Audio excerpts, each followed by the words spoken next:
There are some absolutely insane new weapon types in the Shadow of the Erdtree DLC, and there are some weapons that just feel completely busted and broken. But one of them in particular stands out above the rest. Pound for pound, I've had more fun with this weapon than anything else, and it just seems to dish out so much damage. I'm Bonfire, and I'm going to tell you exactly why the Dryleaf Arts is the coolest and best new weapon in the Shadow of the Erdtree. Now, normally I would make a separate video on where to get this item, but I'm just going to have the B-roll rolling in the background with some text next to it to kind of explain how to get it and how to get the best weapon art for this weapon. I'm also going to be using some boss footage in this video as well, so you've been warned, there might be some spoilers for people who have not completed the DLC yet. I use 4 different criteria to determine how good a weapon is. The first one being how strong is it, so basically how much damage can it dish out. The second one I use is it versatile? Can you only really slot it into very, very specific niche builds, or is it versatile enough to be used in many, many different areas of the game? The third one being, does it look cool? I mean, this is Fashion Souls, right? If you don't look cool, what's the point of playing? And the final, fourth one, is the most important to me. How fun is it to play with? That is key, because you can have a wildly overpowered weapon, but if I'm just out here spamming rivers of blood all the time, at some point, it's not that fun anymore. So those are the 4 things. Let's get into it. When you first pick up the Dryleaf Arts, it might not look like much, seeing how it just scales off of strength and dexterity with only D. And when you max it out at plus 25, it doesn't get much better than that. But this thing is actually a monster. There's a few different reasons for that. One, it does tremendous poise damage when you use a charged heavy attack or use a jumping attack. When I fought the Golden Hippo, I downed it about 4 times, I believe, and managed to get massive crits on it, and every other boss was pretty much the same. This thing can dish out the damage. You will down your foes over and over and over again, leaving them exposed for massive critical hits. The weapon skill that this has, called Palm Blast, isn't too shabby either when it comes to dishing out massive damage or just dealing massive poise damage to your enemies.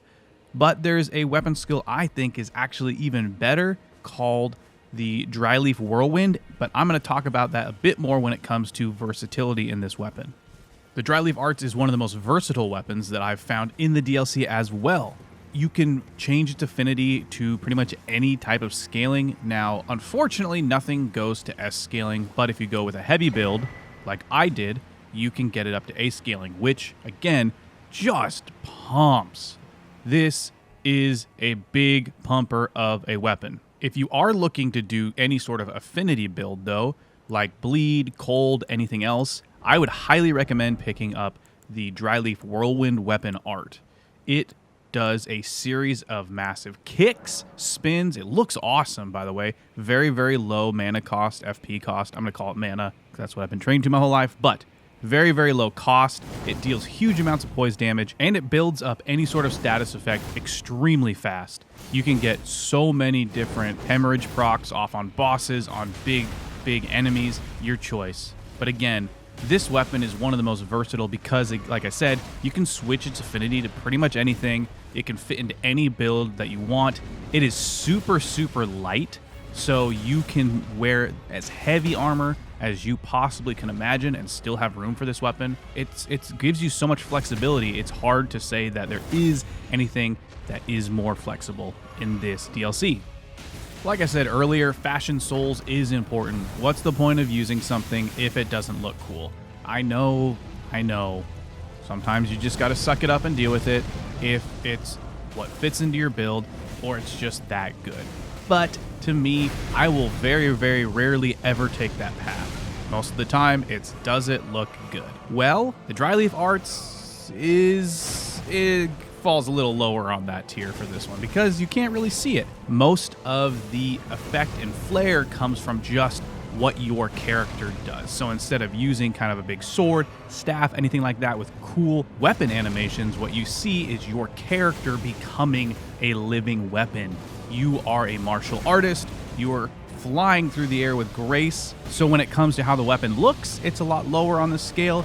But then when you consider that you become the weapon, boy, does it fly back up that scale. And I think it looks awesome. Like I said, the Dryleaf Whirlwind Ash of War looks so cool. So take that into account. You are the living weapon. There you go. Last but certainly not least, we need to answer the biggest question of them all. Is this weapon fun to use? And I am happy to say this thing rules. It is so much fun.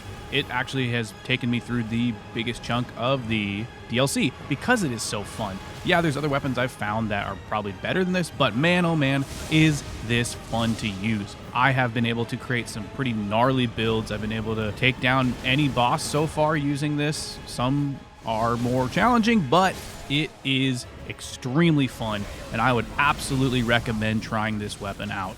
If I have succeeded in making you want to try this weapon out, or if you're already using it, here are a few things that you can do to make it even more powerful.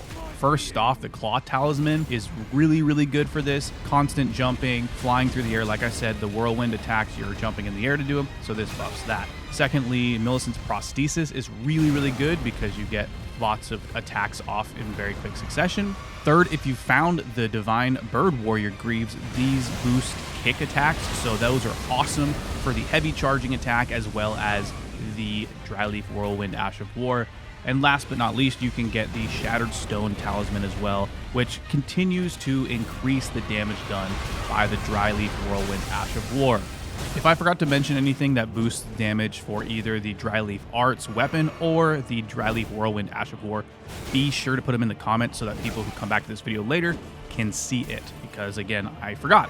Hopefully I've done an okay job making you want to use this weapon and try it out. And if you found this video helpful in any way, be sure to subscribe so that you never miss an Elden Ring video. I'm always uploading tips, tricks, Elden rants, and other things like that. Thank you so much for watching, and I will see you next time. Peace.